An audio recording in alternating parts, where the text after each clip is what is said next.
अस्सलामुअलैकुम, welcome back to my channel. I hopefully आप सब ठीक होंगे और अपने घरों में खुश और आबाद होंगे। अल्हम्दुलिल्लाह हम भी ठीक है। मैं अपने घर में एज अ होम मेकर काम करती हूँ और मेरा ख्वाब है यूट्यूब पर कामयाब होना। यहाँ पर आज मैंने घर की डीप क्लीनिंग करनी थी और साथ साथ आपके साथ व्लॉग भी शेयर करनी थी। आज जैसे ही सुबह उठी, नमाज पढ़ने के बाद कुरान पाक की तिलावत की और उसके बाद घर की सफाइयाँ शुरू कर दी। हमारा सुबह का रूटीन होता है कि हम सारे काम सुबह जल्दी जल्दी कर देते हैं और सुबह के वक्त अगर हम घर के कामकाज के लिए और घर की सफाइयों के लिए दे देते हैं तो फिर सारा दिन हमारा सुकून से और रिलैक्स गुजर जाता है। अगर हमें कहीं जाना होता है या हमारे घर किसी ने आना होता है तो ये टेंशन नहीं होती कि अभी हमें घर की सफाइयाँ करनी है और फिर मेहमानों के लिए कुछ खाने का बंदोबस्त। बस सुबह के कुछ आदत अपना कर अपनी जिंदगी आसान बनाई जा सकती है। बस हमें चाहिए कि हम सुबह सवेरे उठकर पहले अल्लाह ताला की इबादत करें, उसके बाद कुरान पाक की तिलावत। जो दिन अल्लाह ताला की इबादत के बिना शुरू हो जाता है वो सारा दिन बेसुकून रहता है। और यहाँ पर फिर मैं कमरे में आ गई और कमरे की सफाई भी मैंने जल्दी से कर दी। सारे तकियों को जो कल मैंने धोए थे उनके सारे अस्तर मैंने इसको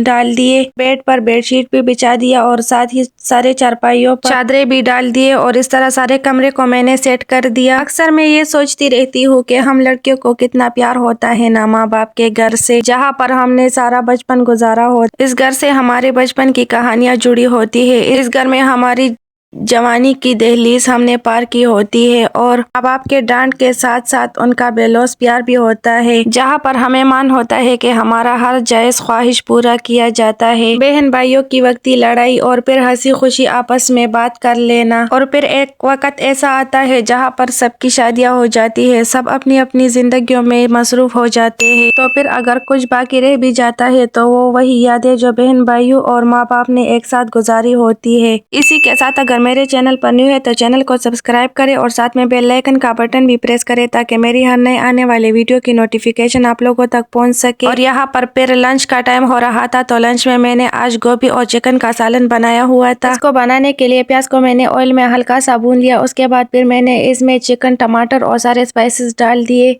स्पाइसेस में मैंने हल्दी, सालन का मसाला, नमक, जीरा और गरम मसाला डाल दिया। और इसको और भी मज़ेदार बनाने के लिए मैंने इसमें यहाँ पर तिक्का मसाला भी डाल दिया है। अगर आप नहीं डालना चाहते तो आप तिक्का मसाला स्किप भी कर सकते हैं। अब यहाँ पर इसकी मैं अच्छे से बुनाई कर लूंगी ताकि इसमें सारे स्पाइसेस भी अच्छे से भून जाए और टमाटर भी गल जाए। इसकी अच्छे से बुनाई होने के बाद मैंने गोभी को अच्छे से धोकर इसमें डाल दिया। गोभी को मसाले के साथ अच्छे से मिक्स करने के बाद इसको मैं मीडियम टू लो फ्लेम पर रख दूंगी जब तक ये अच्छे से नरम होकर पक ना जाए। यहाँ पर सालन भी अच्छे से बनकर तैयार हो गया था और इसको मैंने प्लेट में निकाल लिया और साथ में मैंने तंदूरी खमीरी रोटी भी बनाई हुई थी। इस तरीके से चिकन गोभी का सालन एक बार जरूर ट्राई करें, बहुत ही मजे का बनकर तैयार होता है। आज की ये रेसिपी आपको कैसे लगी कमेंट में जरूर बताएं। डिनर के लिए और फिर रात का टाइम था तो अब्बू ने ये सीख कबाब और चिकन लेकर आ गए। इसको मैंने यहाँ पर एक छोटी सी प्यारी सी ट्रे में निकाल लिए। जब भी हम सारा दिन तक जाते हैं और घर की सफाइयाँ वगैरह में सारा दिन गुजर जाता है तो अक्सर अब्बू हमारे लिए शाम को बाहर से खाना मंगवा लेते हैं। यहाँ पर इसके साथ मैंने दही की चटनी बनाई हुई थी, नान थे और उसकी क्लिप में नहीं ले सकी, वो मुझसे स्किप हो गए। खाना खाने के बाद फिर मेरी एक दोस्त की शादी थी, मुझे वहाँ भी जाना था तो बस मैंने जल्दी से डिनर कर दिया और उसके बाद मैं मेहंदी पर चली गई। आज का व्लॉग अगर अच्छा लगा हो तो लाइक, कमेंट एंड शेयर जरूर कर दे। आज का दिन बहुत अच्छा गुजरा, अल्लाह का ढेरों ढेर शुक्र अदा किया। मिलते हैं नेक्स्ट व्लॉग में, तब तक के लिए अपने दुआओं में याद रखिएगा। खुश रहे, आबाद रहे और खुशियाँ बांटते रहे। जो लोग बीमार है अल्लाह ताला सबको सेहत कामिला अता फरमाए। अल्लाह ताला हम सबका हामी और नासिर हो। अल्लाह हाफिज।